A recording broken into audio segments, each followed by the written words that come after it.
Literally, like, that is the playbook.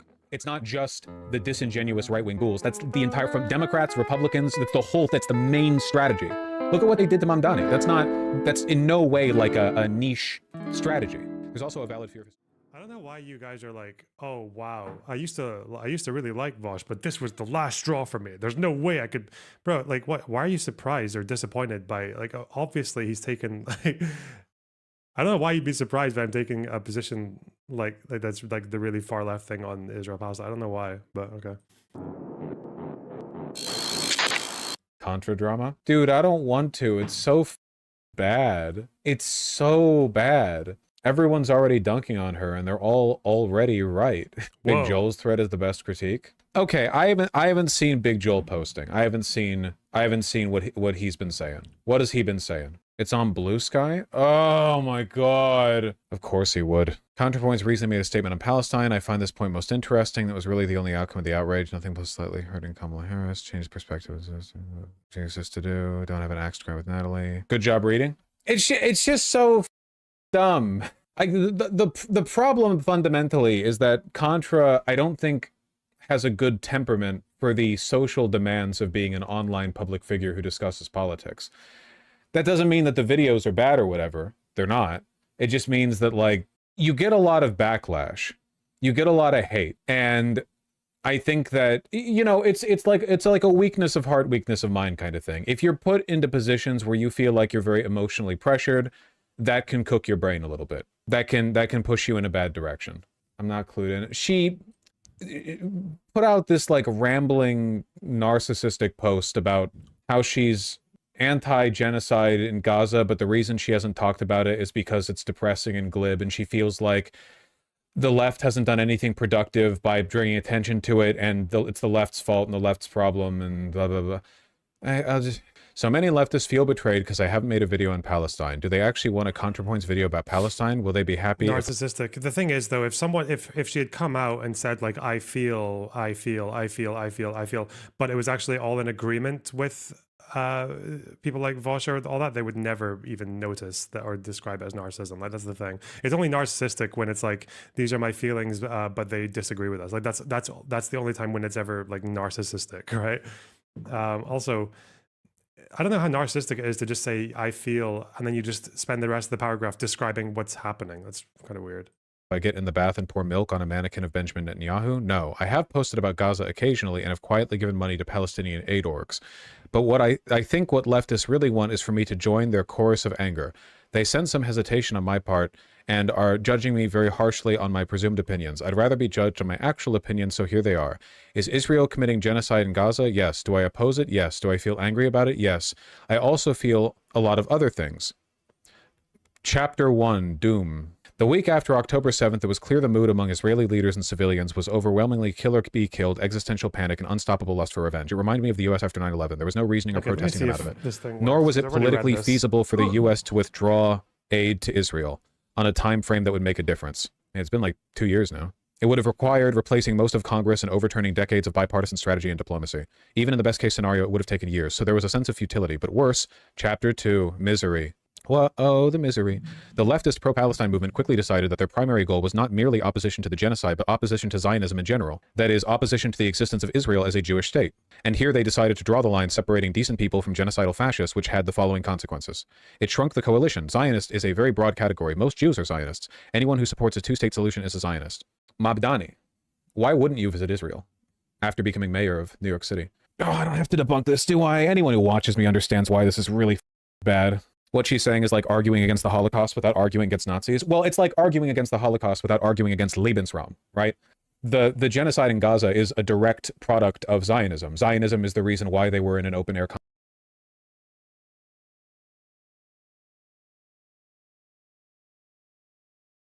Sorry, I was muted. Muted.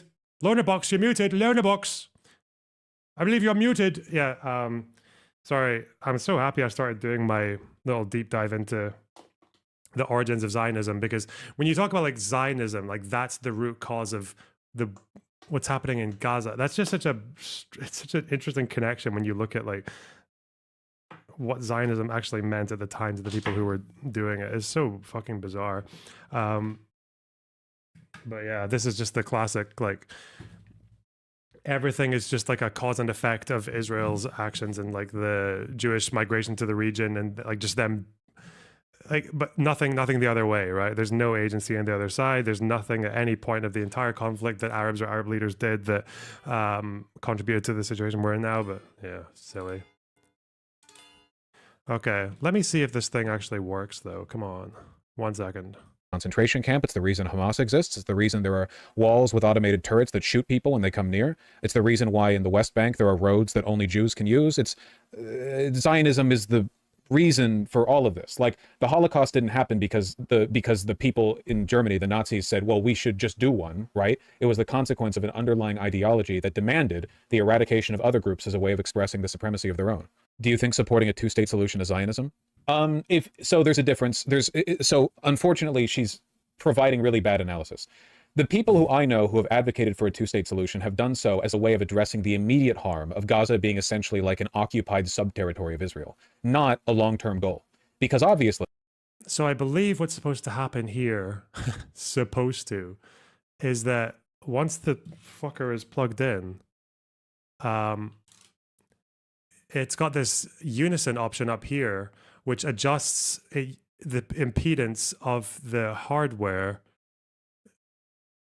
to make it so that all you do is plug it in and then it's just as if you've plugged into the amp. Like, there's no, the volume of the dry signal affects the volume of the amp. It's just like, it's just as if you've plugged in to the amp itself.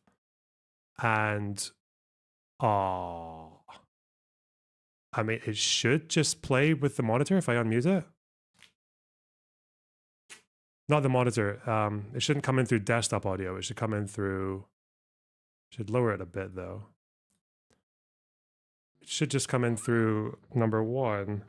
It's a little bit loud though. Wait, is my gate still on? No, it's not. So I can just lower it here then. Usually like -16 is generally okay for these things. Why is it so fucking loud? Oh, this is a monitor volume. Whoops. So should I put a gain reducer on this? I can just put the volume down on the bar, I guess.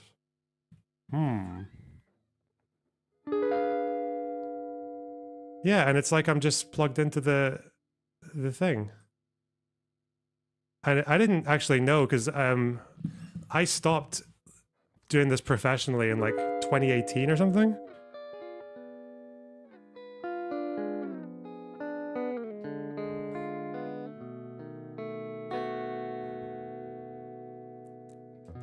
But I feel like this technology has come along really far. This sounds like just sounds like a regular old guitar amp, like with the mic in.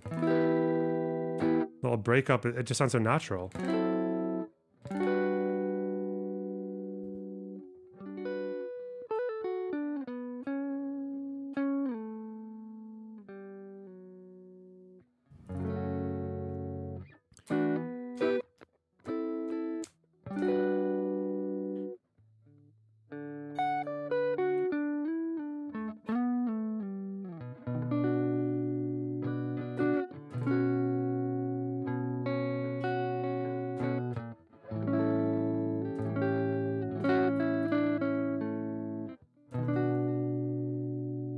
And that's not really reaching the volume ceiling or anything, is it? The problem is that the only amp they let you do this with is this fucking stupid Fender Tweed that I've never really given a shit about. All the other amps that you get with this software is like, you need to be actually in the recording software. But honestly, with this, I just want, I think I just want a little bit of fucking tape echo, don't I? I want this fucker. Get it! Just give me a simple warm slap. Yep. Ooh.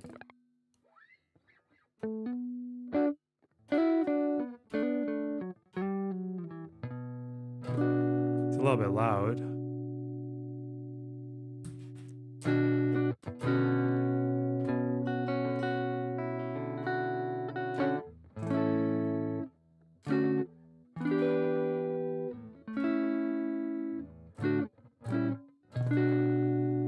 You're not hearing the echo.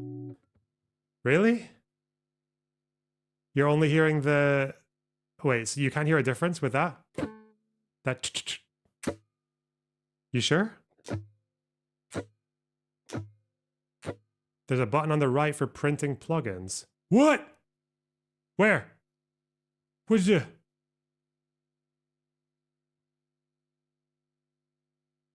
Where?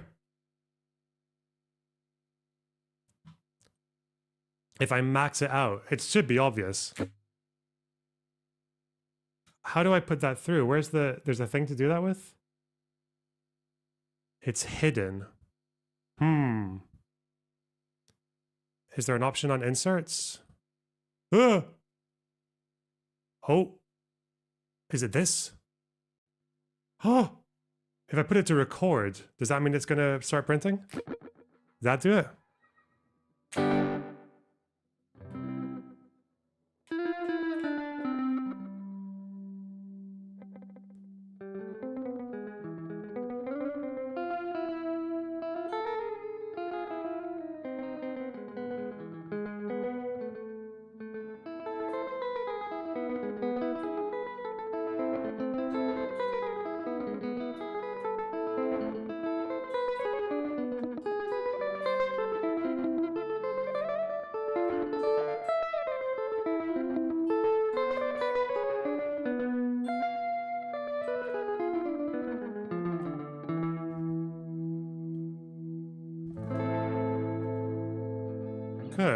It's too loud, but I do like it a bit excessive.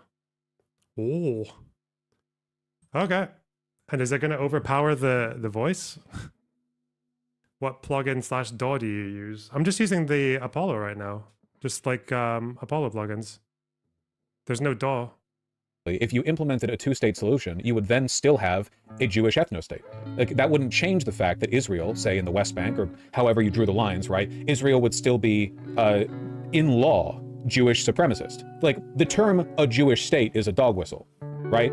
Like, when white supremacists say they want America to be a white country, America is already plurality white. What they mean by that, obviously, is an ethnostate. Like, duh.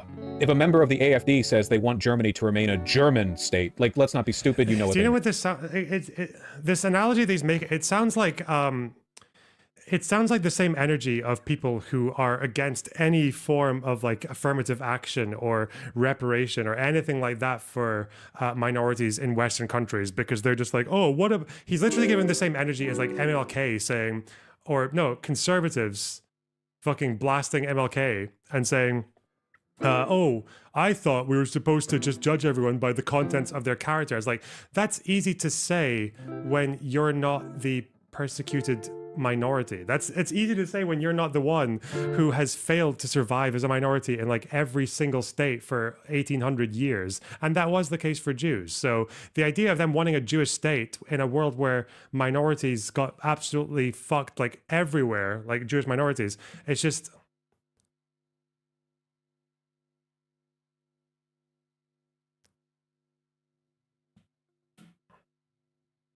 Again, like the case for wanting a Jewish state would be so much weaker, and like even Herzl says this if you read like in the Jewish state, the case for a Jewish state is strengthened. It's strengthened by the fact that by the experience of Jews over like basically since the fucking since like the Romans. So I just wish people would like come to terms with that. Like, that's why Kurdistan is a lot more of a legitimate request. It's like a more of a legitimate ask than somewhere like an all-white America, right? Because an all-white America doesn't, like, white people don't need to fear, or even South Africa, right? Because white people clearly don't need to fear a fucking white genocide in South Africa, because we know that like, every allegation about that being a thing is frivolous. Like, a couple of people out of thousands get murdered every year. That's not the issue. It's the same with Palestinians as well.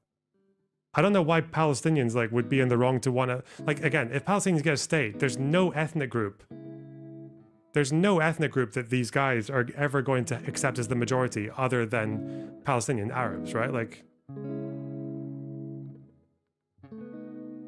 Killed the boar. Doesn't Vaush explicitly support a Kurdish state with Rojava? But then they would argue Israel's different because they were like settler colonial from somewhere else and all that. But again, even that's not true anymore in the sense because like just because you came from somewhere else for some reason, like that's what invalidates your right to a state. Like I don't get it. Don't get it. It's also what we did in like a lot of. Could you apply it to like the Balkans as well? Because like a lot of those countries are the result of groups being moved around constantly, and when groups get moved around, it's often very violent, it's very fucking horrific, and that doesn't necessarily mean that like the state that emerges out of the end of it is something that needs to be gotten rid of or like invalidated or is the supremacist state. It's the same with like Ireland. Is Ireland like a supremacist state because they have like some special emphasis on like the Irish ethnic identity? I love this tone. Holy shit. Right. Even if they don't mean only like ethnic German people would be there, what they're talking about is a legal and social prioritization of those groups. Obviously, this is untenable. I don't think ethnostate should exist at all. But at the very least, a two-state solution would take the pressure off, right? It would, in the immediate sense, free the Palestinians from being completely subjugated to Israeli power. So if a person believes in a two-state solution as an immediate harm reduction thing, I don't think that's Zionist. If a person believes in a two-state solution as a long-term goal in which Israel remains a Jewish ethnostate, that would be a problem. And I think that that political dynamic would still produce things like this genocide. Because what if it was a Jewish state until the Jewish minority experience is no longer like one of living constantly under threat? What if it's just until that? Because that's fairly long term.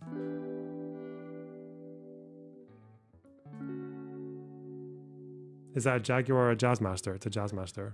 you would still have a highly militarized supremacist Jewish state right next to the new Palestinian state with US weapons, with far-right backing, you know, like you get the point? It was politically infeasible. What is the pathway that takes us from the present situation to the dissolution of Israel as a Jewish state? I mean, withholding support, that would be a good start, I guess. Like maybe it would be more difficult for Israel to remain an ethnostate if they weren't backed by the most powerful country in the world who just agrees with everything they do and supports them. Like some kind of actual line in the sand rather than what Biden did, which was multiple red lines that he would lie about, and then when Israel did like cross those red lines, nothing would happen. That would, I mean, it would be a good start, right? Some kind of meaningful political opposition. I don't see how this could happen without either a total internal collapse of Israeli society or else, you know, nuclear war. I wouldn't mind a total internal collapse of Israeli society. They're currently doing a genocide. I don't know. I feel like there are worse things. Like if a country's doing like, listen, okay? I supported the UN intervention into Serbia, the bombing that we did of Serbia. And what Serbia was doing to the Albanians was nothing even remotely close to what Israel's doing to the Palestinians. So Are we talking about...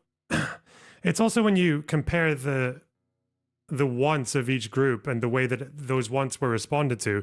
With Kosovo. In Kosovo, their demands were quite simple. They wanted political independence. They wanted an independent state where they were already a majority.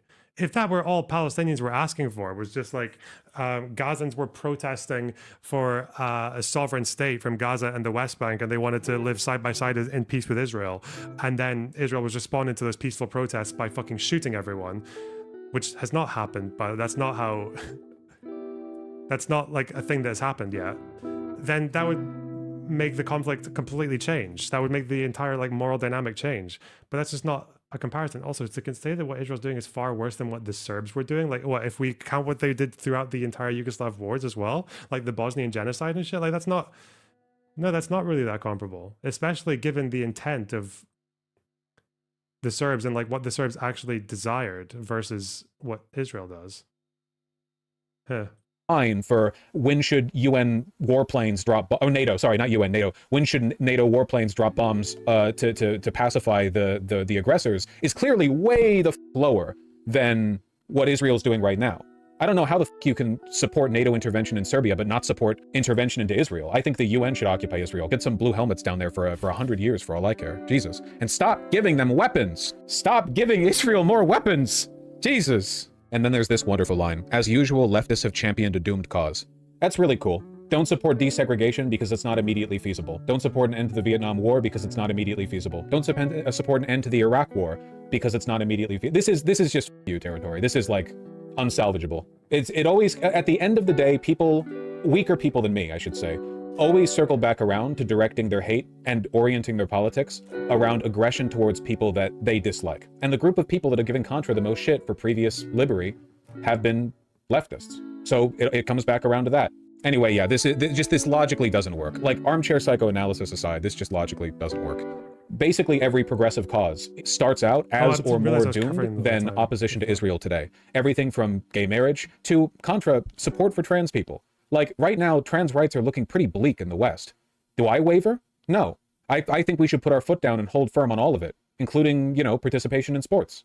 I'm consistent. If every progressive acted the way you're recommending leftists act with Palestine consistently on every issue, nothing would ever get done. This is kind of where ContraPoints does kind of fuck herself a little bit, because she makes all these concessions that, like, if you believed what she's saying here, like because she does seem to buy all the descriptive parts of what the lefties say about Israel, like at least in terms of their actions in Gaza. But if you did believe that, then you probably would want some kind of like military intervention in the country. That's what we do, right? I think my Russia comparison is probably still what holds, though. I think the way she sees it is that she sees it kind of like the Russian invasion of Ukraine. She sees like Israel with that like level of credibility or like moral claim to what they're doing, which is basically none, right?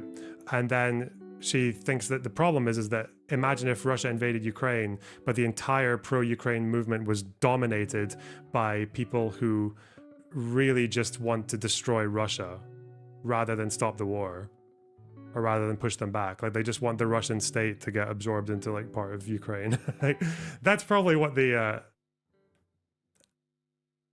and then the activism was just translating more into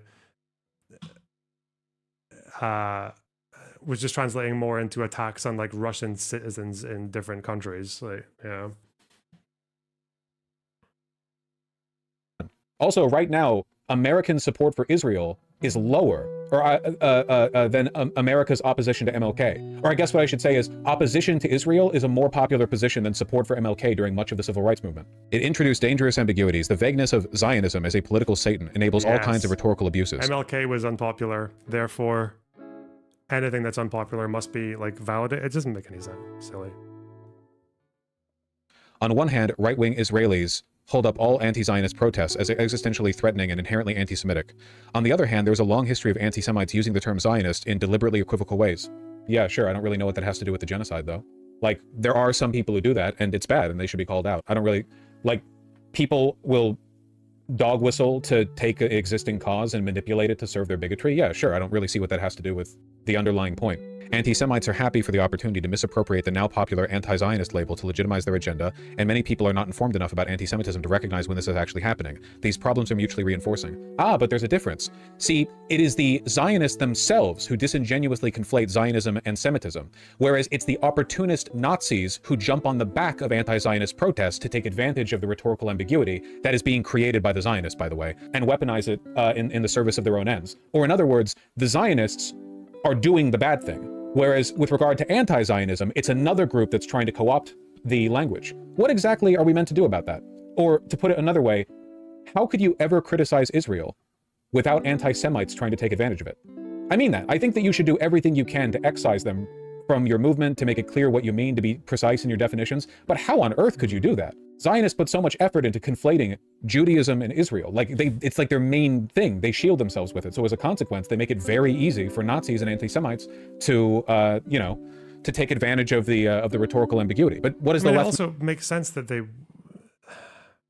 there is definitely a thing where they do try to, like, piggyback on the existence of Jews like around the world as well. And obviously if you're like Netanyahu, like one of your favorite things is seeing a bunch of fucking crazy pro-Palestinian protesters who are just taking out their grievances on people they perceive to be Zionists, which will often just include like regular Jewish students. Like, that's something that Netanyahu would benefit from. But it does make sense that they talk about like themselves as again, it's one of those things like both sides consent. When people talk about the Jews, if you're Israel and you're talking about Israelis and the Jews as synonymous, it's because in their neck of the woods, they are synonymous. Do you know who else does that? Palestinians as well. We know that when Palestinians say like Yahud, right, when they talk about the Jews, they're referring to Israel, right? They're referring to Israelis. Probably when they talk about like how they think the Jews should leave, or like the Jews murdered my family, they're probably not referring to like the global Jew. They're talking about the ones in Israel. Yeah.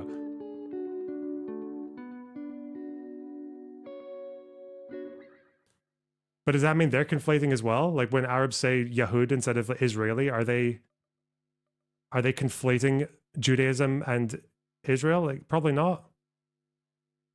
To do about that, apart from being responsible when possible. It is, after all, like often young progressive Jewish people who are at the forefront of these anti-Zionist marches, like Jewish Voice for Peace, advocates against this old colonial ethnostate project. Chapter 3, Dread. The online left has spent the last 20 months distributing hundreds of photos and videos of dead Palestinian children. The main effect of this has been to create a population of people in a constant state of blood-boiling rage with no consequential political outlet. Palestinians share photos and videos. The Western left isn't in Gaza. The Palestinians take those videos and share them online because they don't want their suffering to be invisible. It's not really the left that's creating that media. It's Israel's creating, I suppose, the subject of the media, but Palestinians are the ones documenting it. I don't understand this point. I fear this may be worse than useless. Anti-Semitism and anti-Zionism are conceptually not the same, and conflating them is dangerous, but in practice, the way Israel is perceived does seep out into attitudes about Jews in general. I don't think Jews who feel isolated and wary in the current atmosphere are simply hysterical or hallucinating. Kind of a non-statement. As previously mentioned, there are anti-Semites who opportunistically take advantage of the anti-Israel, anti-Zionist protests, but what does that mean? Like, the conflation of anti-Semitism and anti-Zionism is the policy of Zionists. Like, their goal is to do that. How do you turn this into an anti-left argument? Like, if you're so concerned about the conflation of these two ideas, why is every Zionist constantly screaming it from the rooftops? I would love it if they would stop. I don't think to be honest with you, I don't think Zionism in its current form has much to do with Judaism at all. The underlying project is, of course, based in the, Jewish homeland, Middle East, so on and so forth. But as a political project, the way it manifests, it seems to be largely like a corporate and American Christian evangelical effort, where Jews are weaponized to further or the identity of Jewish people and their needs or perceived needs are weaponized by oftentimes anti-Semitic right-wingers in an effort to promote certain cultural or economic causes. It's like the free association politics. Like you just get a few concepts and then you just kind of like riff off of ones of the other. Corporate. What the fuck, man? A corporate effort. What? This is why I think most of these, the more I have these discussions, the more I think like I normally don't really say the whole thing about like how like you need to know the history matters. I feel like when you have a lot of these discussions, sometimes you do actually just need to bring someone back all the way to like 1881 and be like, okay, what do you think Zionism is? What was the first Zionist? Like, what were they doing? What were they trying to do? Why were they trying to do it? What were their reasons for trying to do it? How was it responded to at the time? Okay. Then what happened in like what happened between the 1880s and 1917? And then from 1917, what were they doing from then until 36? What was the Arab Revolt? I think you need to go through absolutely all of this because otherwise,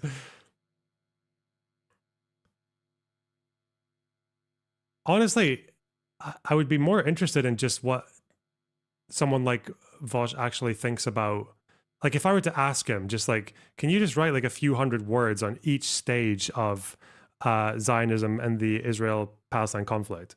Can you just start with like, okay, what's the birth of Zionism, 1880s to 1917? Theodor Herzl, what was he all about? What were some of the things that he said and believed? How do you think he was expecting it to go? What was the Jewish Agency? What was the Jewish National Fund? What was the Jewish Colonial Trust Fund or whatever the fuck it was called?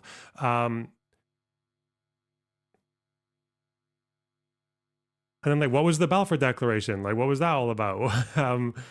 What were Jews like under the Ottoman Empire? What was happening between 1917 and say like the mid 20s? Like, with what kind of violent events were there between 1917 and 1929? What was the Arab Revolt? I just want to know what they think was happening at each of these stages. Because I feel like the answers you would get, even the 48 War, like, can you describe like the build up to the 48 War, the war itself, and then afterwards? Can you just describe like a rough timeline of what happened during the war? Because people can do it quite easily in World War II, right? Like in World War II, you can say, yeah, the Nazis invaded Poland, and they did that because they wanted to conquer Eastern Europe because they believed they had some kind of like racial supremacy and entitlement to the land. Why did they kill all the Jews? Well, because they believed that Jews were at the heart of the failures of Germany in World War I and across Europe in general. That Jews were a constant threat. That they were a constant like cancer destroying the Aryan race and European civilization. So like you can do all these things and not really know that much about the details of the conflict, but you can easily add these things in. You can build a fairly convincing story about that war and why it happened. And you can also go back to the way that they exploited the Treaty of Versailles and the humiliation and the instability of the Weimar and all that. But if I asked someone to do the same thing for Israel-Palestine, I just feel like the answers I would get are, I need to know, because I feel like I'm forgetting now. I'm forgetting what the average person on this side just like thinks about the entire process.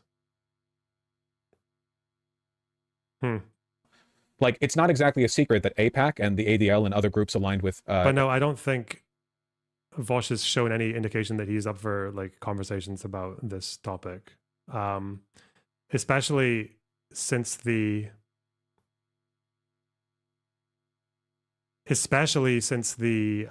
what do you call it, the horse incident, the folder. Does Lonerbox still deny that Zionism is a colonial project using that definition that it needs a mother country? See, this is why I'm kind of looking forward to outlining my positions on this conflict just like in a more organized way, say like whether it's like video essays or Obsidian docs, because that's like a total straw man. I never said it was not a colonial project because it needs a mother country.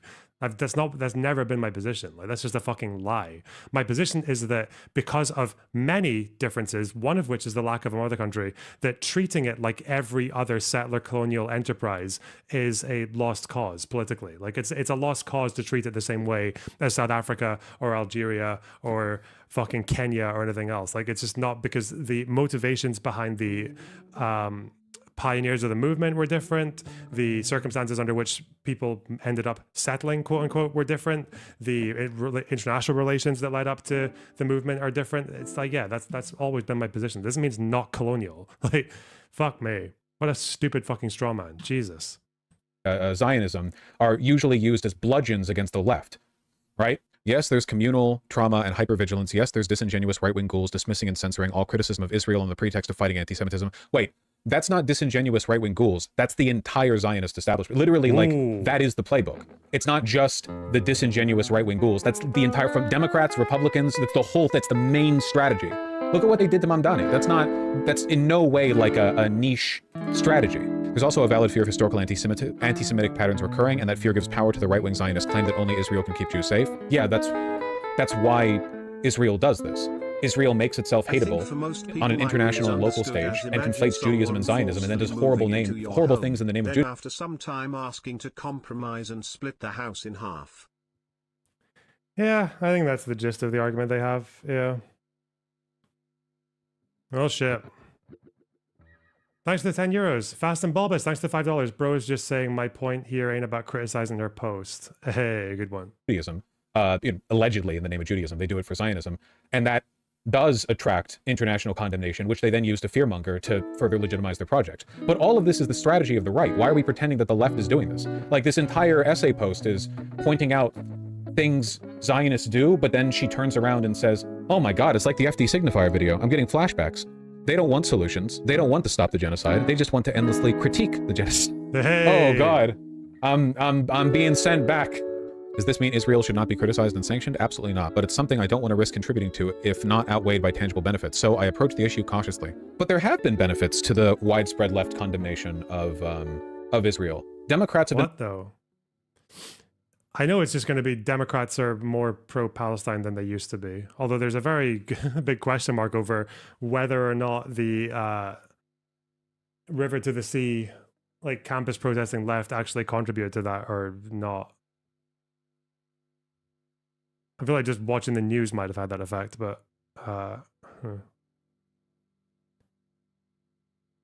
But again, just like changing polling is not really an end in of itself, because it's changing polling opinions in a way that might, for all we know, be slightly temporary. Like, we don't know what is going to happen to Democrat opinion after the war, or let's say after the next terror attack. What if there's another terror attack? What's going to happen to Democrat opinion then?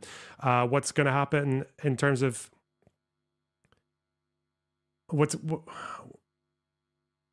but if it's the fact that you got this shift in the Democratic Party, but it's on an issue which is to Democrats not really a high priority. Like, most American voters are not going to have foreign policy anywhere near their top list of priorities anyway. So you've got this shift in an issue that actually is quite low on the list of priorities for voters. And then for whatever it's worth, we ended up getting Trump anyway. So, I mean, now Israel's got the blank check, right? Now they're doing all kinds of horrific shit that Democrats would have had an objection to. Polarized against it very effectively, which is important. Like, if you, like, keep in mind, man, the Vietnam War went on for, like, what, 7 years? Lyndon B. Johnson lost for re-election because people criticized his handling, and then the war went on for, like, another 4 years or something. Like, nothing good happens immediately, and sometimes it doesn't happen at all, but you always have to try. There were probably so many people back in the 1960s who thought the civil rights movement was a waste of time. MLK, you're only polarizing people against you. The white moderates don't like the fact that you're stirring up trouble. All in good time. Quit like throwing up a fuss. You know. I don't know. I just don't. Lyndon B. Johnson did not run again. Oh, I'm sorry. No. Okay. Sorry. It wasn't Lyndon B. Johnson lost re-election. It was Nixon won in large part off criticism of LBJ's handling, because he used that against the Democrats, and also he and Kissinger committed treason by prolonging the war to keep LBJ from ending it early. Yeah. Where's the graph? I'm looking for Cassie again. Cassie, you need to stop posting so much. You need to only post the things that I remember you posting. Why can't I find it? God, I'm bad at this. I'm trying to find the polling on Democrats' opinions on Israel. Look at this. The shift, just 12% of Dem voters sympathize more with Israelis than Palestinians. U.S. voters were asked whether their sympathies lie with the Palestinians or the Israelis. 37% said the Israelis, 32% said the Palestinians, 31% did not offer an opinion. Among Republicans, Israel remains popular. Among Democratic voters, Israel's reputation is in shambles. Just 12% of them sympathize more with Israelis. 60% sympathize more with Palestinians. Dude! It's crazy! This is unparalleled! In less than 2 years, a seismic shift. So when Contra says that there's been no consequence of the left making this an issue worth planting your feet on the ground for, I disagree. I think your criticism should lie with the Democrats for continuing to do a very unpopular support, for continuing to support Israel when it's really unpopular with their base. Like, at what point does the blame shift from the left? Like, the left has very successfully made this a generational issue. So at what point do you turn to the Democratic establishment and you say, well, it's now on you for not acquiescing? And if your answer to that is, well, it's never on the Democratic establishment because they were never going to acquiesce, then why believe in politics? Why then never advocate for anything because the system will never change? Then why talk about politics at all? Why not just, like, roll around in the mud like pigs? Like at that point, is it me, or does this reek of privilege? This reeks of privilege largely, I think, because out of interest, when I just looked up those polls, like, the head of this was mostly made up of like fairly left-leaning outputs, like Truth Out, or I don't know if Truth Out's left-leaning, but I know that they're a bit alt. Intercept 972, Jewish Chronicle would be the other side. Mondo. I wonder what Pew said. I want to double check what Pew said.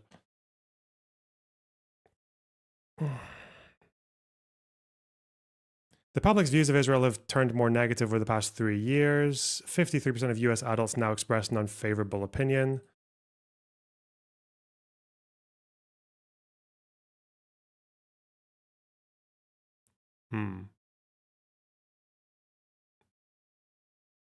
Up from 42% in 2022.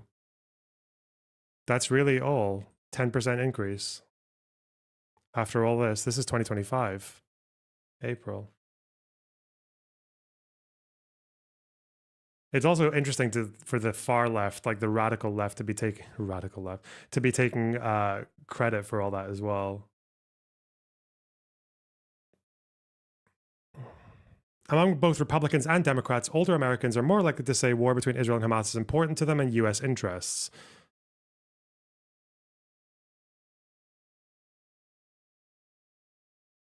The war is important for U.S. national interests, or important personally. More important to Democrats than to Republicans.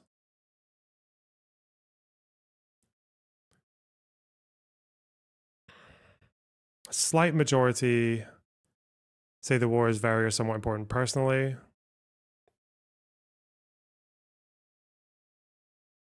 They're about equally describing it as personally important. Jewish Americans are particularly likely to say the Israel-Hamas war is important to them personally. Oh yeah, 93%, bro. 93! Oh! Ugh. Americans offer mixed assessments of Trump's handling of relations with Israelis and Palestinians. Dems think he favors Israelis too much. Palestinians too much, 4%. Who the fuck are these people, bro? These are your Ben Gvir fans. 37, not sure. Okay. Negative views of Israel have risen. See, they were already fairly high. There was already a big majority for the youth. I think it's here it's been a big change from the older ones. 43 to 66. Or 53 to 69 in total for Dems. So Dems were already there in 2022. They were already majority negative towards Israel. Now it's just a bigger majority. It's like a consolation prize, you know? It's like you know when your parents put the fucking your little art project on the fridge. It's like this, but it's like your 2 years of activism. Put it on the fridge. Especially given that this is probably, and you know, this is why even Hamas talks about this with the necessary sacrifices of their civilian deaths, is that this is like the time. This is the time to get popular support against Israel. And then obviously step 2 is use it to do something. But in America, you're in a stage now where you've got the increase in popular support. It's not actually that big given the immensity of what's happened. And then now we're at a stage where Trump's in office.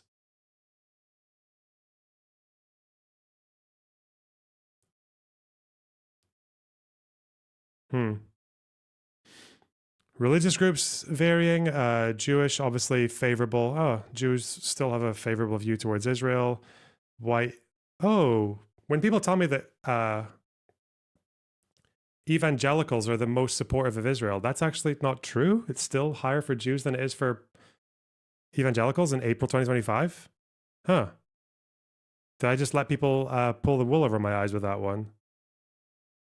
I feel like this is such a popular talking point where they say the biggest supporters are the evangelical Christians, even though it seems to be the, at least for this question, maybe these ones are more right-wing than these ones.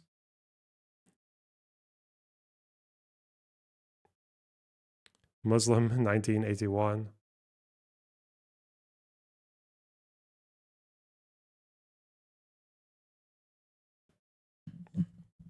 Little confidence in Netanyahu, obviously. Jewish Americans divided on their views on Netanyahu. This is where Protestants are more like this, so they're more right-leaning. Views of whether Israel and Palestine can peacefully coexist.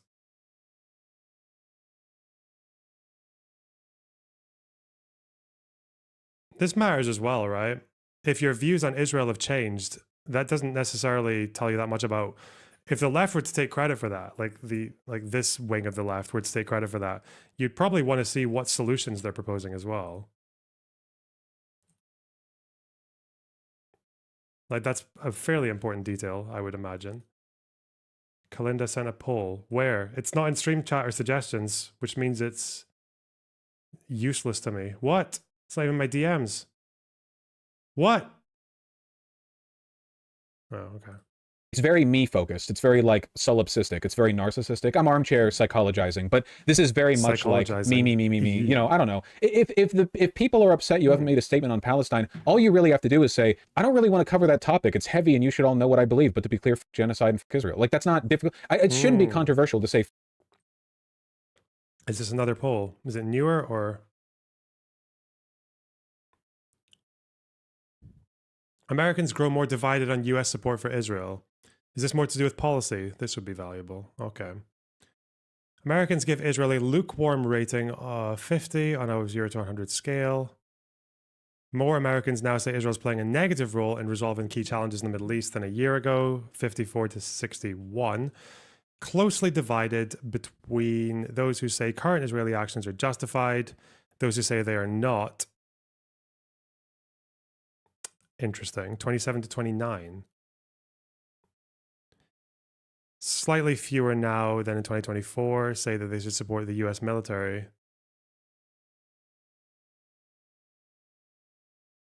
Nearly half support continuing US military aid to Israel until Hamas is dismantled. This is all Americans, though. I imagine the majority of Democrats probably oppose aid to Israel, right? Democrat, boom! Big drop. Republicans, little drop. For very different reasons, I'd imagine.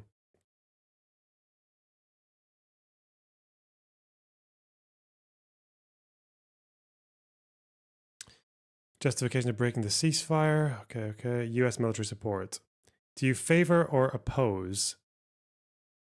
Overall,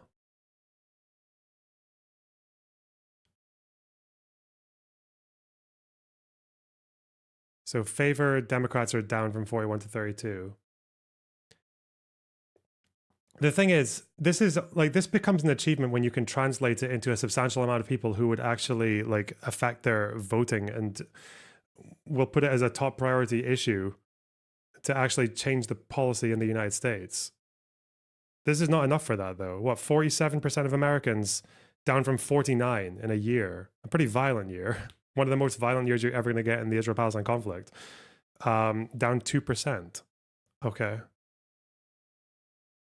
It went up for Republicans. Oh, yeah, that's quite wacky.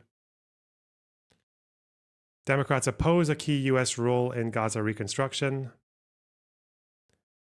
Officially recognize a state. Play a lead role in construction. Why did that drop so much?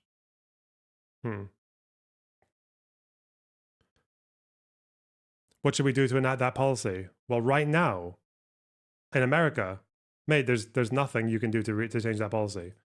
Right now, the best strategy, if you want America to radically shift its policy against Israel, is you need to become a Republican and you need to start spreading anti-Semitic conspiracy theories. You need to start spreading Zog. You need to join the Candace Owens media complex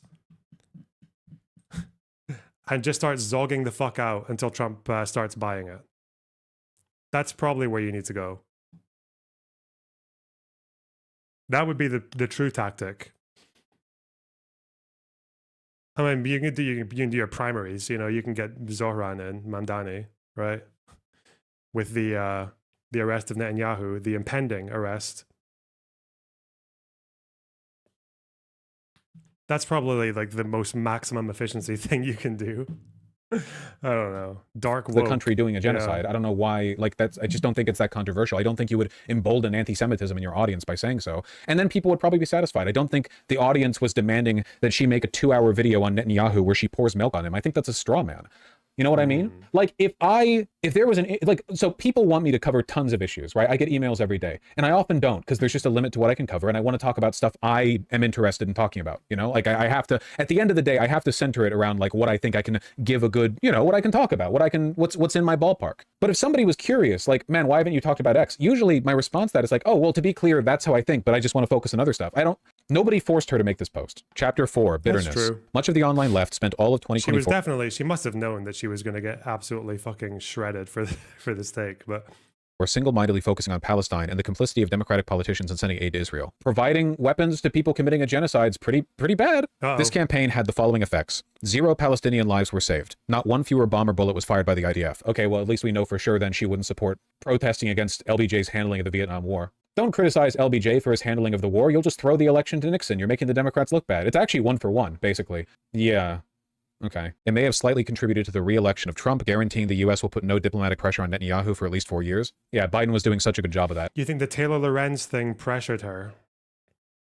Bro, I don't know. I don't know. I think it's quite clear that ContraPoints was much more comfortable fighting with Nazis than she was fighting with the left. Because I think with the left, she's kind of like in this position where she obviously sees herself as one of them, but also that they're kind of fucking mental. I don't know. I mean, personally, I just don't think it's like, I can speculate a little bit, but there's not really much point in trying to figure out what's inside her head. Yeah, no, I just don't buy that anymore. I don't think that Trump or Biden are any better on it. They're both totally indifferent. Well, the difference is Biden seems to actively want the Zionist project to continue, and Trump merely acquiesces to it whenever somebody in power close to him jabs him with a fork and reminds him, like, hey, we're supposed to be doing this. But otherwise, he'll just gravitate towards, like, the shiniest country, which is usually Saudi Arabia. This attitude means she will only ever support things in hindsight. Yeah, well, that's why people say, like, liberals are the people who support every civil rights cause except for the current one, and oppose every single war except for the current one. I mean, it's a bit simplistic, but it's kind of true. I mean, in this case, now she says she denounces the genocide, but the whole post here is essentially just saying nothing matters, it doesn't matter anyway, and criticizing the left. So I don't really know, like, if a person said that they disavow the Holocaust, but then goes on to like talk about the many ills and strategic failures of people who also don't like the Holocaust, I think I would be quite confused about the intentions of the document, apart from a performative disavowal of any responsibility for continuing to discuss the subject. Essay posting. I feel like you're missing some genuine points. Vaush was obviously very, very dug in against Russia when it came to Ukraine. I'm trying to remember, did Vaush ever describe the Russian war in Ukraine as a Holocaust?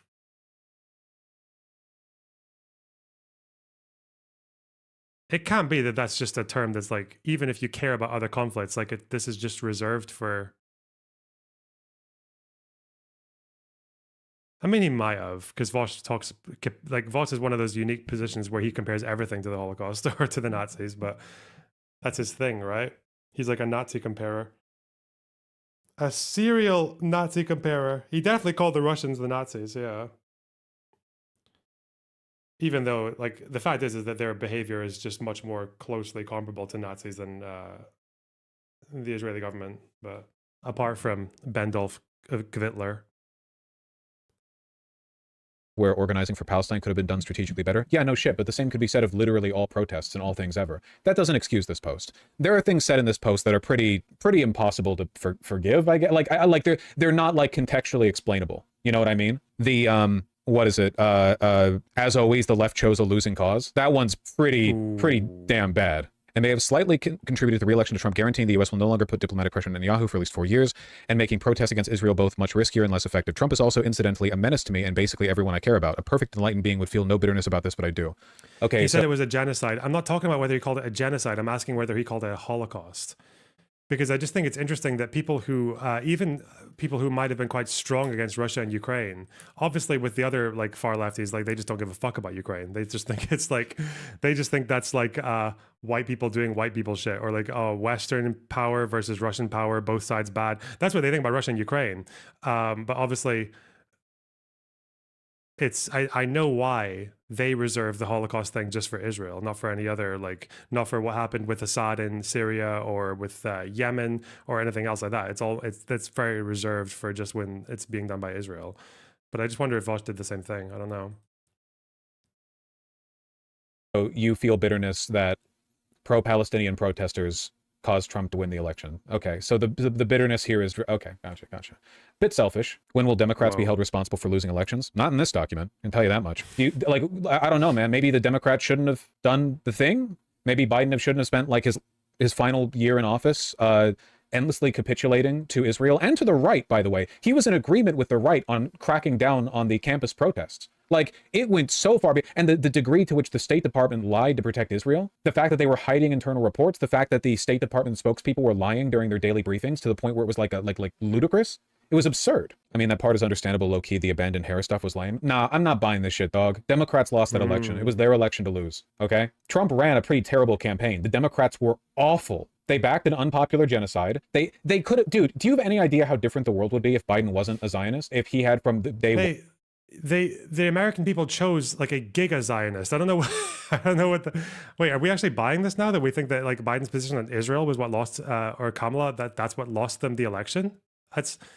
I thought this was what, like, some, like, really hyper cringe liberals said when they were blaming the lefty, like, the lefty crabs in the bucket for bringing down the Dems and making them lose. I thought that was like a cringe lib take.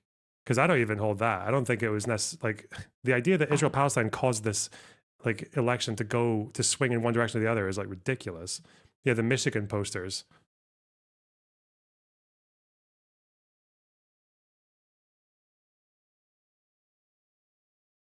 But now I guess it's returned. Now it's like actually Biden's Zionism that lost him the election, or Kamala. That's weird. One been like, Netanyahu, October 7th was terrible. We are not supporting you if you invade Gaza. Flat out. Like there are a lot of ways this could be handled. What was ContraPoints is it may have slightly contributed to the re-election of, I think this is like may have and slightly. There's like enough qualification here to put this in as a take. I think it's like, I would say like, it might have played its little fucking infinitesimal role. Like it might have played its little part. I guess that's the same as what she said. I'm an idiot. Okay. Yeah. It might have been one of like 5 or 10 things. It might have been one of the straws. But definitely not any substantial number of them. Like the inflation was like the big thing, I think. The economy was a big thing. And also Trump's weaponizing of immigration policy. I think that was a big part of it as well. The xenophobia. The best reasoning is it may have demoralized volunteers. Again, it's like, I'm not convinced. I think Americans are selfish. Americans care a lot more about their own country than they care about other countries, which is not even that's normal. It's expected of people. And I think these people who have basically kind of like decided to live their political existences through a conflict in the Middle East that's like thousands of miles away, they're a minority of people. They're a minority of people. The average voter was done with Israel-Palestine like 3 months after the war started. and now it's like, it's breaking news every now and then. It's like, oh, that's still happening. First thing, hostage exchange. By the way, remember, keep in mind, Hamas offered to exchange the hostages like day one, as long as the IDF didn't invade Gaza. They said no. But Biden... Again, Hamas's offer was very ambiguous. First of all, it was civilian hostages, not the soldier hostages. And then after that, it was also the guy constantly fucking equivocating on whether or not he wanted even civilian hostages, because there was a definition of civilian that he wasn't really willing to offer. Because all these like Hamas guys like to say, oh yeah, but there's a lot of reservists, and some of them have carried out conscription in the past. It's like, this is not a serious proposal. It's not a serious proposal. Even if it were, you can't just like break into a sovereign state's territory, kill over 1,000 of their people, take hostages, and then just use those hostages as a way of saying, yeah, please don't retaliate. Here you go. Because now you've just told every fucking Middle Eastern force that all you could have to do is kidnap a few people, and then you've got carte blanche to do whatever fucking raise whatever hell you like. Imagine if Hezbollah, day 2, all right, we're coming in. As long as we kidnap one person, we just kidnap a few people, we'll be all right. We can just say, listen, okay, that was a good pop. We had a good pop at you. Listen, just leave us alone, okay? Just don't respond to us, and we'll give you the hostages back. Fuck me. Like the revolving, and then they can just do it again. Try and like just keep going, popping off until like one of these border crossings like aligns with the stars, and a bunch of other forces come in at the same time, and then they actually achieve their goal.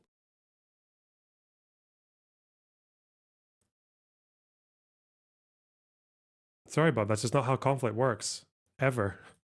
Capitulated, enabled on every level what Netanyahu did, with essentially no pushback. All the pushback that I was assured was happening by centrist Democrats was behind the scenes, deftly maneuver. You know, the Biden was really holding Netanyahu's feet to the fire, and then he debated Trump, and it turns out that Biden was an incoherent, you know, gibberish speaker the entire time. He wasn't holding anyone to anything. He was barely aware of what was going on. Of course, it's 100% the Dems' fault, no doubt, but they didn't help. Come on. If you say it's 100% the Dems' fault, that means it's nobody else's fault. Sorry, maybe the Dems shouldn't have supported a genocide and ran a terrible campaign and ran a candidate who was so old that he couldn't speak properly, and then ran another... Hez did do that in the 90s and 2000s. Yeah, and that was a failure of Israel that made Hezbollah do that, right? Hezbollah, at least in the 2000s that I'm aware of, Hezbollah would kidnap Israeli soldiers, and then they would exchange them for prisoners who were in Israel. But then the problem was that when Israel pulled out of Lebanon, it was Barak who said, yeah, if you fuck with us, you are going to expect an immense response. And then Hezbollah attacked. There was no immense response. And then Sharon was like, yeah, if you fuck with us, we're we're going to come with a big, immense response. And then he didn't do one either. And then it was only when Olmert came that Hezbollah basically got too fucking comfortable with these cross-border operations to the point where there were only, in Lebanon's view, there were only 3 prisoners left. There might have actually only been 2. And these were like, one of them was a mass murderer, and the other one was someone who was set for release within the year anyway, or a couple of years, because he was a spy. He was an Israeli Arab spy, I think. Yeah, these were the people. And Hezbollah still were so comfortable with the lack of response from Israel that they just launched a border raid anyway. And then like 8 people died, and then Israel actually like launched their attack into Lebanon. And Hezbollah was like, oh shit, I thought we could just get away with this forever.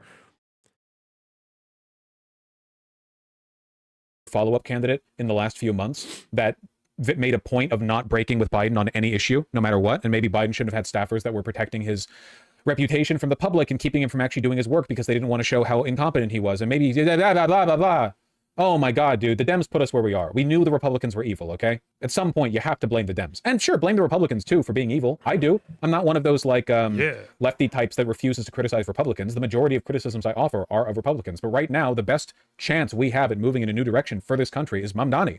Mamdani, to a lesser extent, Bernie and AOC, we need something different from the establishment, from the norm. And Democrats are the ones fighting like hell to keep that from happening. Why is it bad for Jews to have a state, but not for Palestinians to have a state? You don't understand. To exist as a Jewish state, that's a dog whistle for an ethnostate. If Palestine was an Arab ethnostate, that would also be bad. And I don't think that America should give hundreds of billions of dollars of weapons to an Arab ethnostate. Is that fair? Yeah, that makes sense. Nice. I mean, America does, right? Like, America does. Again, the problem is like, it's so much easier to have these complaints when you're not in a situation where your ethnicity and your demographics are a big problem for you.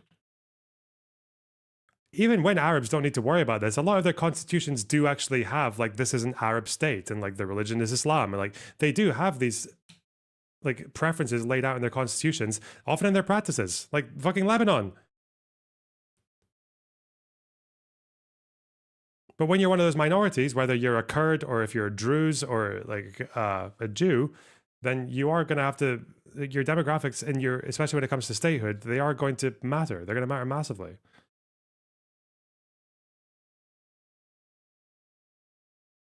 I'm Indian. America hasn't stopped giving billions to Pakistan since before I was born. Yeah, well, foreign policy, eh?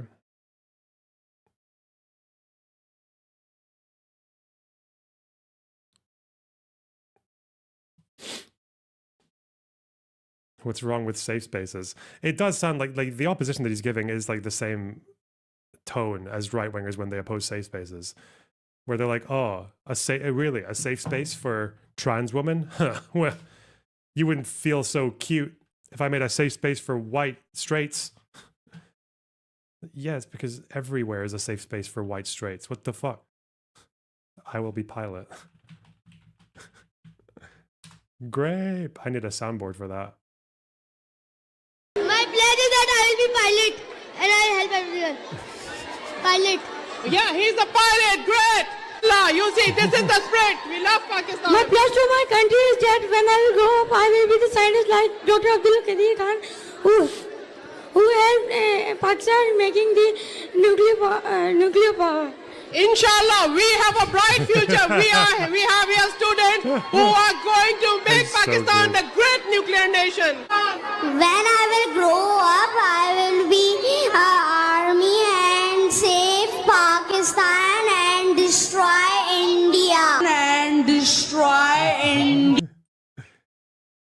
And to think...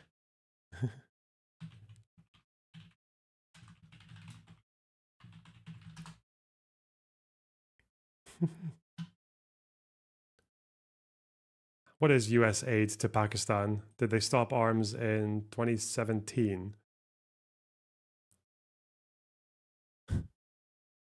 What did Pakistan do in 2017? They survived for quite a while then. Was this because of the Taliban? I don't fucking know. Over Bin Laden? Okay. Damn. Just get a Bin Laden to hide in Israel. None of this is the fault of Palestinians, of course, who are overwhelmingly the victims here. I hope that someday American policy will shift in their favor, and I will continue to support that cause. But you're very loudly not supporting that cause, Natalie. That the whole point of this post is that you're not... the whole post is disavowing and denouncing and criticizing the efforts that have been made by the left to support American policy shifting in the favor of the Palestinian people. I don't... This is just incoherent. I don't know what she was thinking with this one. TLDR, I see the situation as bleak, intractable, extremely divisive, and devoid of any element that could be appropriately transformed into political entertainment. That's why I haven't made a video about it. Nobody forced you to make this post. There are subjects I don't want to touch on. Not many, admittedly. I talk about a lot of stuff, but you could have literally just said, the Palestine stuff depresses me, free Palestine, genocide. I don't want to make a video on it, because what am I supposed to say? Am I supposed to drizzle milk over Netanyahu? No. And everyone would get it. And to any of the people who were still giving you shit after that, you could have just ignored them. You have a huge audience. She has some Twitter arguments that probably caused this. Yeah, like ContraPoints has been posting and suffering the consequences of posting for longer than I've been doing stuff on YouTube. I'm aware of how her playbook works, you know? She puts forward a thought, it gets misinterpreted by some people, she overreacts to the misinterpretation, gets really in her head about it, gets depressive, retreats, and then sometime shortly thereafter comes out with like a gigantic response that, depending on how much thought she put into it, either gets received well, like the canceled video of hers, which is excellent, or poorly with this. The problem is, I wonder if like saying nothing would have been all that helpful as well, because wasn't Tom York's whole thing saying nothing, and he was getting lambasted for that as well. Your silence is deafening, Tom York. Yeah. And boy, have people received it poorly. Hopefully it goes without saying these are just my thoughts. I'm sure other bread tubers have different opinions. Well, these were probably written from a dark place, but they're also pretty defensible. So, pretty much everyone's dogpiling her except for Ethan Klein, who's very keen on it. You can take whatever you want from that. I don't, Threlixate. Why can't my left be normal, man? I mean, wait, where's the it's Ethan Contra Klein post, left? though? Not to besmirch the videos, but, you know, liberal, left, progressive. So much of a person's political disposition has nothing to do with what they believe and everything to do with what they do, right? Like, there are lots of ostensibly progressive people who believe in stuff like gay marriage and trans rights, who at some point in the past few years have decided that the true enemy to the rights for gay and trans people are those over-the-top trans people, you know what I mean? The ones who wear leather harnesses outside or are embarrassing online about their sexual predilections. They get it in their head, you know, this is like a I mean, ContraPoints has talked about... Social liberalism isn't socialism. With the fucking weirdest spelling on social liberalism. Huh. Okay. What did Mr. Pike Hair say? Do I want to watch 10 minutes of this? Oh my god. Fuck! There is a 3-minute on LSF. But that might be cruel of me. Does he read out the thing here? No, he doesn't actually read it that much. Okay. Go on. But yeah, of course, The signature fucking sigh. It's like in the sitcom where the audience claps and cheers whenever he does it. That's our guy. podcaster Ethan Klein voices support for ContraPoints on his Instagram story. It is important to remind people that there is space to be anti-genocide, but also against annihilating Israel. Trauma Thank you, slot, ContraPoints. yes. It's important to remind people that there is space to be anti-genocide, pro-Palestine, but also against annihilating Israel. It is my belief that any lasting peace must have two elements, Palestinian self-determination and secure borders for Israel. Without both, peace fails. Many leftists would rather focus on purity tests and social credits than having a meaningful and realistic conversation about creating a lasting peace. The reaction to your post will prove my point, unfortunately. This is the other side of the thing with this post is that Ethan is usually he's a tendency to be a kind of like a clumsy foot and mouth, just like makes like stupid mistakes, says a lot of things that are just kind of like wrong. And so, but this post is actually completely uncontroversial. Right? It's just like it's just the most agreeable thing, maybe for me anyway. But Palestinian self-determination and secure borders, yeah, it's just standard fucking Mandela messaging, you know. the story, annihilating Israel. Dog, you're a fucking Nazi, okay? When you say annihilating Israel, what you're talking about That is came out of nowhere. the perspective that Israel should have democracy for everyone. Israel should not do an ethnic cleansing, and Israel should allow the Palestinians, who literally it occupies every fucking facet of existence of. So what do you think, like, is the West Bank and Gaza just like, does it have to be Israel now? Is that what we're saying? Are we doing the uti possidetis juris fucking shit where stupid. This is also when I think having support for the two-state solution rocketed in the West Bank lately as well. Support. You're a fucking Nazi. I don't know if this was actually, where did this come from? Might be wrong. Let's see. Might be an unreliable source.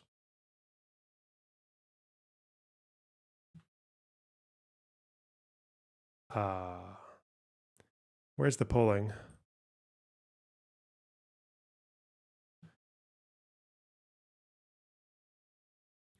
They want a one state. Yeah, I know. Regardless of what the people who live there believe, right?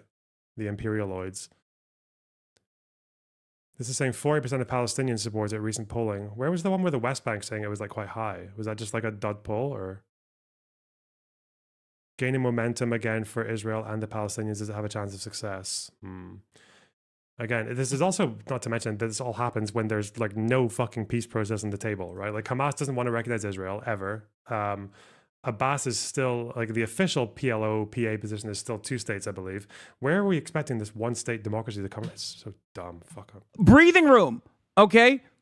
Meaningful existence. Treat them like fucking human beings instead of a parasitic force that must be excised. That is the only binary. Is unacceptable. Why? Because you're a Zionist. And you have the exact same hysterical fear that is rooted within Islamophobia and ethno-religious supremacist attitudes. Palestinians and Jews can never get along. Palestinian Muslims, Palestinian Christians, and Jews can never live in the same place. That is exactly what people said in apartheid South Africa. Black people and white people can't live side by side. That's exactly what people said in segregationist South. The difference is that people wanted to live side by side in South Africa. Like that's what the black South Africans wanted. That's what they were asking for. Actual psychic damage. Bruh. Must be Islamophobia. It's Islamophobia when you acknowledge that even Palestinians don't want one state with fucking democracy for both groups. In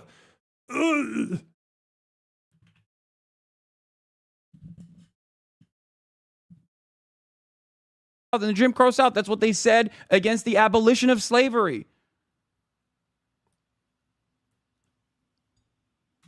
Anti-Semitism being a real bigotry does not change this dynamic. Of course it fucking does. How can you be so fucking stupid? That's why there's a difference when it comes to white people worrying about being a minority in South Africa compared to Jews fearing it in the Middle East. If one bigotry is real and the other one isn't, like if anti-white racism is not as much of a concern as anti-Semitism, of course that changes the dynamic, you fucking loser. What the fuck?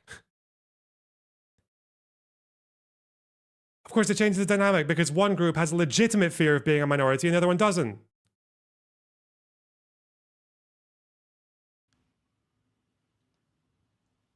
This is why people say you are a Zionist. Simply claiming that you're anti-genocide, but then spending every fucking waking moment talking about how, well, sorry, you know, these Muslims and these Christian Palestinians, these Muslim Palestinians, and these Jews, they can't live together because that would annihilate all the Jews. That'd be a Holocaust. That's insane. That's exactly what fucking segregationists in the Jim Crow South said. That's exactly. Where is this thing? Sorry, I need to find these segregationists. Where are these segregationists in the South who are out here being like, oh yeah, you know, listen, we whites, you know, for the past 1800 years, we have been unwelcome everywhere. Our existence as a minority is basically like, it's subjugation, it's suffering, it's being otherized. We're only really tolerated when we exist in such small and like irrelevant little enclaves that we like our presence just doesn't get drawn to anyone. But as soon as we live in any kind of substantial, noticeable number, we suffer for it. And then we move somewhere else. And then because there's more of us over there, they get mad. And then we suffer for that as well. And we're basically just fucking passed around like a hot potato, violently, aggressively. And then if we start to integrate, we might get into like positions of power. And like we might get like some of us, one or two of us might get roles in finance. And then they'll resent us for being bankers and shit like that. It's just like, really, this is... Where did white people talk like this in fucking segregationist South?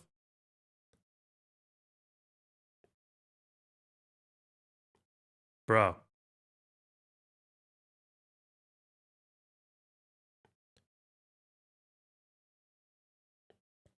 Where were the whites who were like, listen, I don't think integration into these societies as a minority is going to help us. I think they're still going to hate us. They're just going to resent us for different reasons. They're going to resent us for our successes rather than our failures. And then like they're still going to come down on us like a ton of bricks. And then like 50 years later, the fucking Holocaust happens. But where's the white segregationist equivalent of that? Exactly what David Duke says. Yeah. Okay? About black people, about Jews. Yeah. It's fucking insane. Oh, we just want secure borders. Like how? You're using the same terminology that Trump uses when he's talking about Mexicans invading the country. How does that not read for anyone else? Because right-wingers use secure borders to justify inhumane actions. That means the concept of a secure border is like immediately invalid. Yes, well done. Isn't this the guy who literally... So fucking dumb. Because there are a lot of liberals out there who are just like completely rudderless and have no capacity to analyze the situation. None have at all. no way of understanding that like they are unironically defending the exact... That was analysis, by the way. Secure borders is important. That's analysis, by the way, to say secure borders.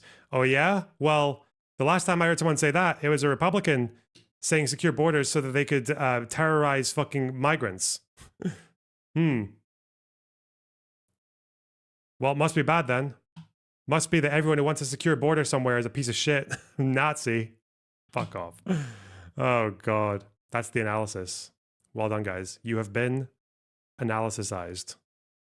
It's my get for watching Vaush for 10 minutes. Same types of bigotry that they despise when Trump does it to their friends and their neighbors. But when it comes down to Israel, when it comes down to like anti-Semitism, I think like that is brick their brain a little bit. So they don't see it in the same exact vein. Yeah, because you're the one who's acting as if anti-Semitism and anti-white racism are suddenly equally valid, Hasan. Yeah, of course people see them a bit differently. It's just very strange that you don't. I don't get it. I really don't understand it. It's so fucking batshit. But that's where we are now, right? Like, this complaint from Hasan only works if you think that they're the same, that they're equally valid or invalid. Oh, it's different? Why is it different? No Why idea.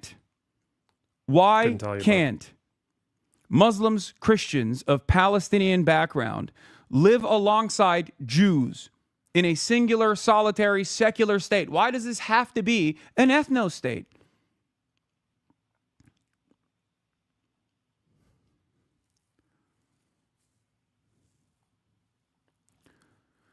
I need you guys to understand, this is why I think history is very important. Oh, yes. To learn so we do not repeat the lessons, okay? What the fuck is he about to say here? Okay, we're about to hear some ahistorical shit, guys. What's he going to say? I don't even... Every single historic fascist movement has always packaged its ideology with reason, okay? The Nazis didn't say we have to kill the Jews because we're evil and these guys aren't actually doing anything, but we love killing them because we're evil and we just like want to kill Jews. They didn't say that.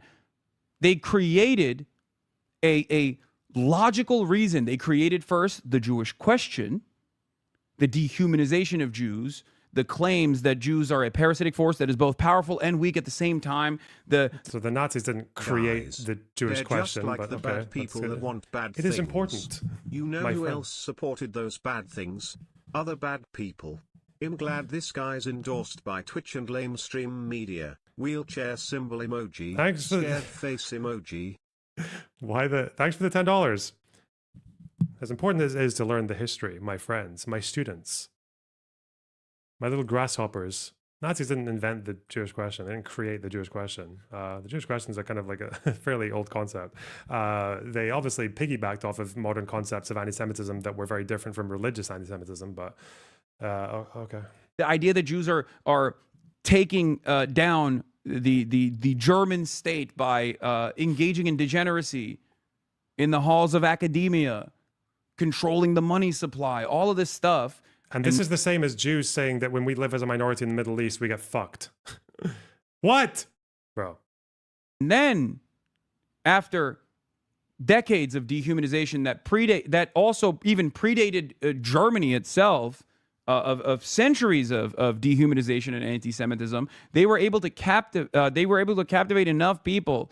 They were able to basically take advantage of that pre-existing historic anti-Semitism. That is precisely what you're advancing when you talk about Palestinians in this way. Okay?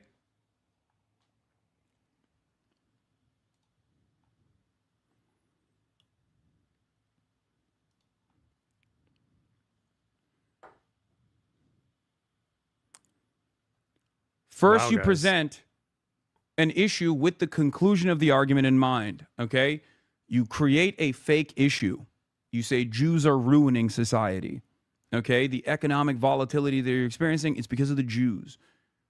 Then you keep just saying Jews are responsible for everything, okay? All of the wrong, everything that you're experiencing. And then you have to solve this problem, right? And then you learn that if you just say Israel is responsible for everything wrong in the world, then you become woke. That's what happens. But the problem never existed. First, you create the Jewish question. Then you have to have a solution for the Jewish question that you created. And that solution is the Holocaust. And that is precisely Wow. what Israel has done to the Palestinians. First, you create a question, Palestinians, the Palestinian question, and then you have to find a solution to the problem of Palestinian existence. In America, there's a different version of this, obviously. Immigrants, non-white immigrants specifically.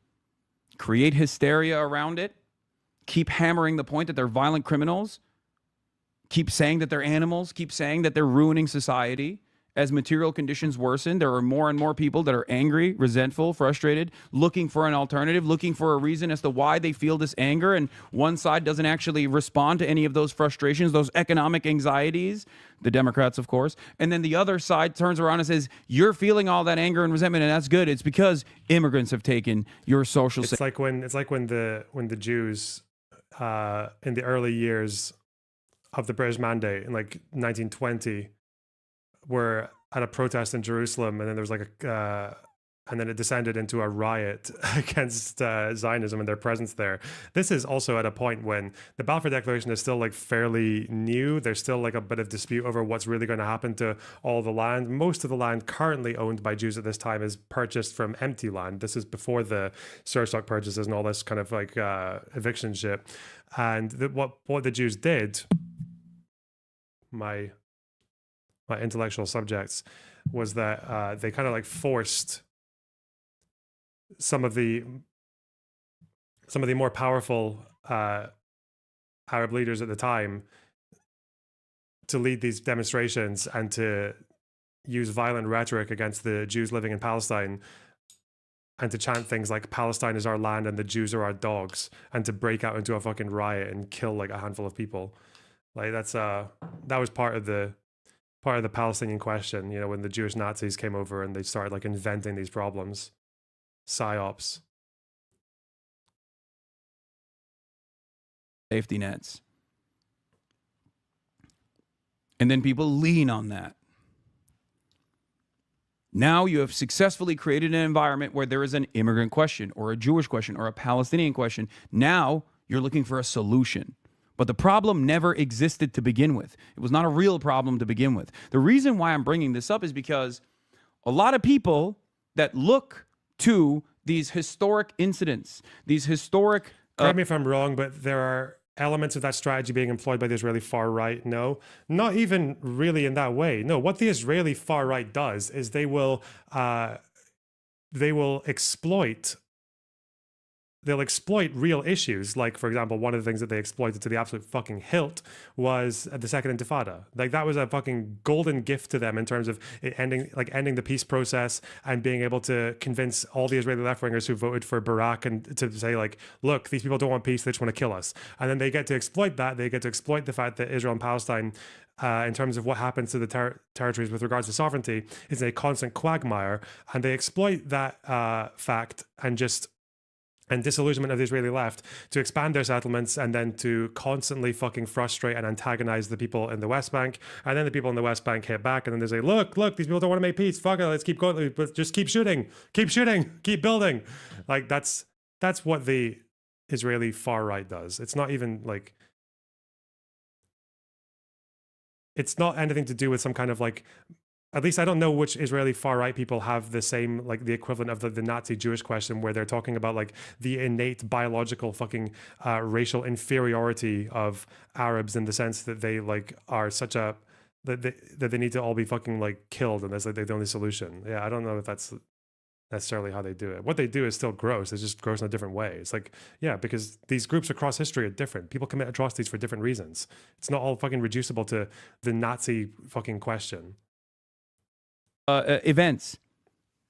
Mass yes, you don't see cruelty, any racism in Israeli. Yes, that's exactly what I said, Tau Epsilon. I said I see zero racism in Israeli discourse. Yes, the Israeli far right, not talking about the form of racism that they take, about this like genetic racial essentialism. I wasn't talking about how that like the form of racism taken is different. I was actually saying that they're not racist at all. The Israeli right wingers, they're God. There is lib fucking race blind as I am, you know? The fuck, man. Nazi racism is very specific. Like the way that they approached racism is very specific. In the same way that before the Nazis, it's like me saying that what the Nazis do is not the same as old school like Christian anti-Semitism, right? Where it's all focused on like the Jews killing Jesus and all this kind of fucking like religious hatred. Like, and then someone responds to that and says, "What? You think Nazis aren't racist?" Like, yes, they are. You fucking retard. I just said they are. They're just racist in a different way. Systematize death and destruction like the Holocaust. And think, oh, well, it's different now. It's not different. The methods are the same. The fake hysteria is the same. The dehumanization is exactly the same. You cannot comprehend because you have been swept away with this propaganda. That's it. In a way, Ethan Klein and anyone else that has this kind of opinion is unironically in the same boat as the Nazis. As the average baker in Nazi Germany that was like, I don't know what's going on in there. They put a lot of Jews in there. I don't know what's happening. Okay, this is actually so brain rotted. Oh my God. What did he say that's like a Nazi baker? He said, there's space to be anti-genocide, pro-Palestine, but also against annihilating Israel. It's my belief that any lasting peace must have two elements: Palestinian self-determination and secure borders for Israel. Without both, peace fails. This is like that's exactly what the Nazi bakers were saying. What, when they didn't realize that they were putting Jewish bodies in the ovens? Oh God, fuck me. Okay, that's it. No more. That's our slop for the day. Or at least the ContraPoints shit. We can still do other slop, I guess, but just not. That's too much. That's too much. It's eating me alive.